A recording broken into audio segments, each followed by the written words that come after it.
Hello students, आज हम आपके महाभारत में चैप्टर 4 और चैप्टर 5। चैप्टर 4 है आपका विदुर और चैप्टर 5 आपका कुंती। इन दोनों चैप्टर्स को रीड करेंगे। ओके, तो चैप्टर 4 रीड करते हैं। देखो, विचित्र वीर्य की रानी अंबालिका की दासी की कोख से धर्मदेव का जन्म हुआ था। वह ही आगे चलकर विदुर के नाम से प्रख्यात हुए।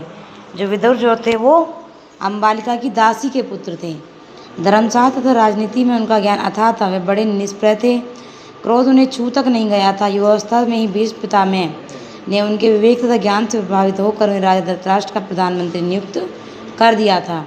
जिस समय धृतराष्ट्र ने दुर्योधन को जुआ खेलने की अनुमति दी, विदुर ने धृतराष्ट्र से बहुत आग्रहपूर्वक निवेदन किया, राजन, मुझे आपका यह काम ठीक नहीं जचता। इस खेल के कारण आपके बेटों में आपस में वैरभाव बढ़ेगा, इसको रोक दीजिए।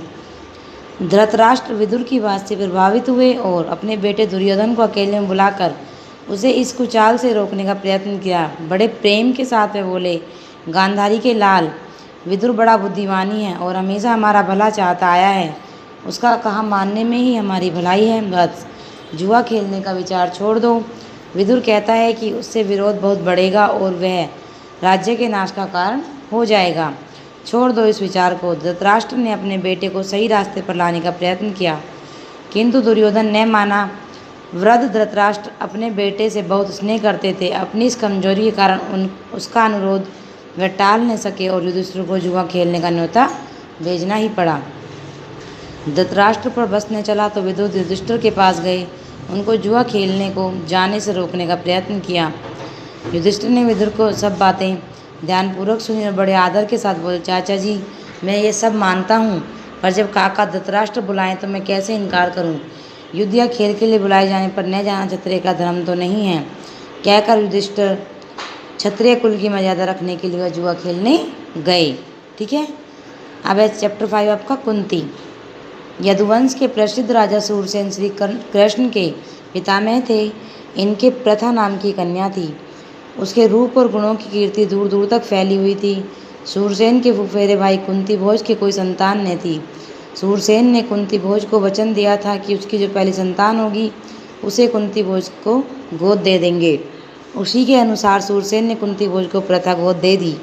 कुंती भोज के यहाँ आने पर प्रथा का नाम कुंती पड़ गया। कुंती के बचपन में ऋषि दुर्वासा एक बार कुंती भोज के यहाँ पधारे। कुंती ने 1 वर्ष तक बड़ी सावधानी सहनशीलता के साथ उनकी सेवा शुश्रूषा की। उसकी सेवल टहल से दुर्वासा ऋषि प्रसन्न हुए और उसे उपदेश दिया और बोले, कुंती भोज कन्या, तुम किसी भी देवता का ध्यान करोगी तो वह अपने ही समान एक तेजस्वी पुत्र तुम्हें प्रदान करेगा। इस प्रकार सूर्य के संयोग से कुमारी कुंती ने सूर्य के समान तेजस्वी और सुंदर बालक को जन्म दिया।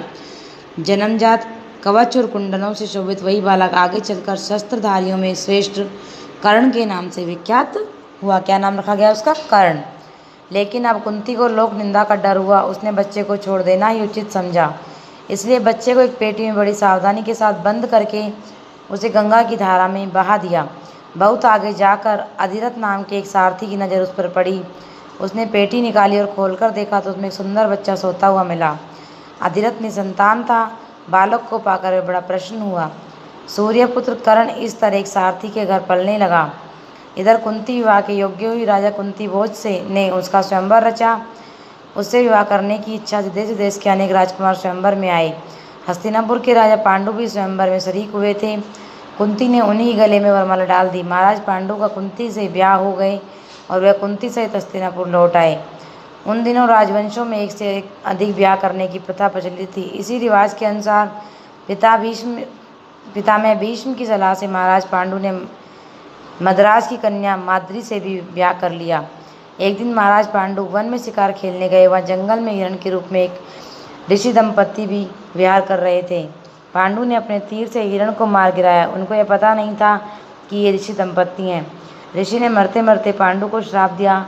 ऋषि के श्राप से पांडु को बड़ा दुख हुआ। साथ ही अपनी भूल से खिन्न होकर नगर को लौटे और पितामह भीष्म तथा विदुर को राज्य का भार सौंप कर अपनी पत्नियों के साथ वन में चले गए और वहाँ पर ब्रह्मचारी जैसा जीवन बिताने कर लगे। कुंती ने देखा कि महाराज को संतान लालसा तो है, लेकिन ऋषि के शापवश वह संतानोत्पत्ति नहीं कर सकते। अतः उसने विवाह से पूर्व दुर्वासा ऋषि से पाए वरदानों को पांडु से जिक्र किया। उसके अनुरोध से कुंती और माद्री ने देवताओं के अनुसार अनुग्रह से 5 पांडवों को जन्म दिया। वन में ही 5 पांडवों का जन्म हुआ और वही तपस्वियों के संग वे पलने लगे। अपनी दोनों स्त्रियों तथा बेटों के साथ महाराज पांडु कई बरस वन में रहे। बसंत ऋतु भी थी, सारा वन आनंद में डूबा हुआ सा प्रतीत हो रहा था। महाराज पांडु माद्री के साथ प्रकृति की इस उद्गार में सुषमा को निहार रहे थे। ऋषि के शाप का असर हो गया, तत्काल उनकी मृत्यु हो गई। माद्री के दुख का पार न रहा, पति की मृत्यु का वह कारण बनी है सोचकर पांडु के साथ ही वह भी मर गई। इस दुर्घटना से कुंती और 5 पांडव के शोक की सीमा नहीं रही, पर वन के ऋषि मुनियों ने बहुत समझा बुझाकर उसको शांत किया और उन्हें हस्तिनापुर ले जाकर पिता में भीष्म के सुपुर्द किया। युधिष्ठिर की उम्र उस समय 16 वर्ष की थी। हस्तिनापुर के लोगों ने जब ऋषियों से सुना कि वन में पांडु की मृत्यु हो गई है तो उनके शोक की सीमा न रही। पोते की मृत्यु पर शोक करती सत्यवती अपने दोनों विधवा पुत्र वधुओं अंबिका और अम्बालिका को लेकर वन में चली गईं। तीनों वृद्धाएं कुछ दिन तपस्या करती रहीं, बाद में स्वर्ग सिधार गई। अपने कुल में जो छल प्रपंच तथा अनन्याय होने वाले थे उन्हें न देखना ही संभवतः उन्होंने उचित समझा। ठीक है, आपको चैप्टर रीड करने हैं बच्चों दोनों। इसके बाद मैं आपको सिर्फ क्वेश्चन आंसर सेंड कर दूंगी, वो आपको अपनी कॉपी में नोट डाउन करने हैं। ओके बच्चों, आज के लिए इतना ही। Thank you.